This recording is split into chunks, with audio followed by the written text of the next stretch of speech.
All right, it's that time. The picks are in. Week 4 money picks. And I got to tell you guys, it's so much more fun doing these after already cashing the Thursday night play. Shout out to the Bengals and prayers up for Tua. The Dolphins are just pathetic, just a dysfunctional organization. And there was no way he should have been on that field. The NFL has got to do better because that was some scary stuff when his fingers got locked up. I could barely look at the TV, and of course, they kept showing it. It was just awful. I'm not going to say I knew that would happen, but I did tell you guys he was seriously banged up and that the Dolphins injury report was lengthy and they would be fatigued coming off those back-to-back tough games. But anyways, let's get into these picks. First up, I've already gone official with this one, but once again, we got the Raiders minus 2.5. We're getting the Raiders here in a great spot at home, season on the line, and going against a division team that they are familiar with. And they've just owned the Denver Broncos completely. The Raiders are 2-1 in the last 3 ATS and 8-2 in the last 10 ATS against the Broncos. Derek Carr, Darren Waller, Josh Jacobs, all the guys that have been there for a while, they just feel comfortable and confident when they play against this Broncos team. Of course, with Russell Wilson at QB, it's a different team, but they have not shown any more explosion than when they had Bridgewater or Locke. And if we really look into how these two teams have performed, one of them is 2-1 and the other one is 0-3, but the 0-3 team has actually had better quarters, better halves, better drives, more impressive things during the first few games. The Broncos haven't really shown us anything. So the Raiders are not going to go 0-17 ATS. I think this is the spot where it has to happen. Raiders minus 2.5, money pick. The next official play is the Cleveland Browns -1 at the Falcons. The Browns have shown us that they are a very good roster, and once Deshaun gets back, they'll be legitimate contenders in the AFC for years to come.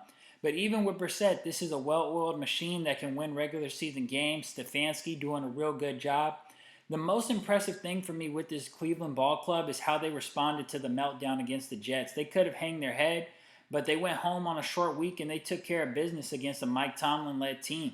That shows me that these guys mean business, and we've seen them play well on the road. Of course, they had the big lead against the Jets, but they also beat Carolina in Week 1. So this is a play on the Browns, but it's also a fade on Atlanta. Atlanta's getting a little fat and happy. They've had a solid start to the season. They're 1-2, but they're 3-0 ATS, and they've been real competitive. They probably didn't even expect this out of themselves. Atlanta can't go 17-0 ATS for the year. At some point, they're going to fall short. This feels like the letdown spot, coming back home after a big West Coast trip. So all in all, I'm taking the better coach with the better roster that also has the rest advantage because the Browns haven't played since last Thursday. So give me the Browns -1 money pick.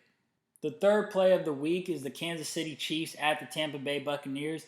This is a half unit play. I repeat, a half unit play.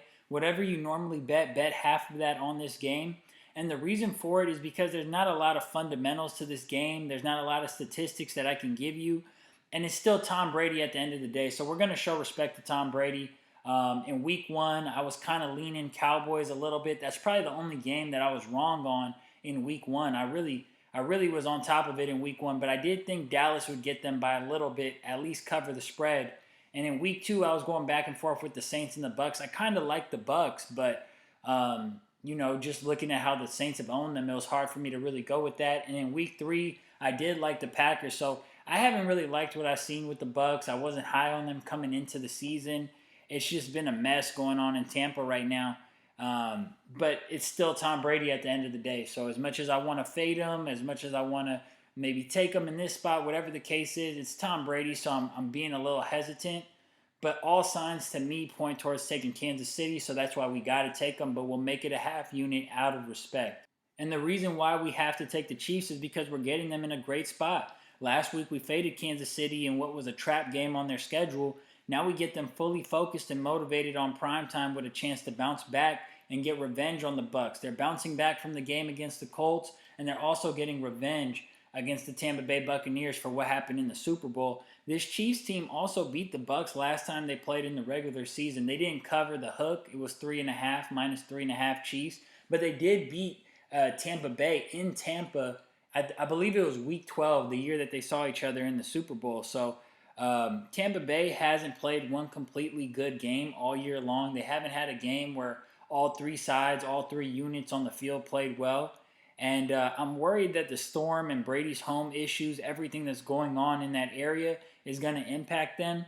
I'm thinking maybe home games will be a problem for the Buccaneers this year. They might just be a team when they get on the road, they can ride behind that defense, and that defense can kind of carry them this season.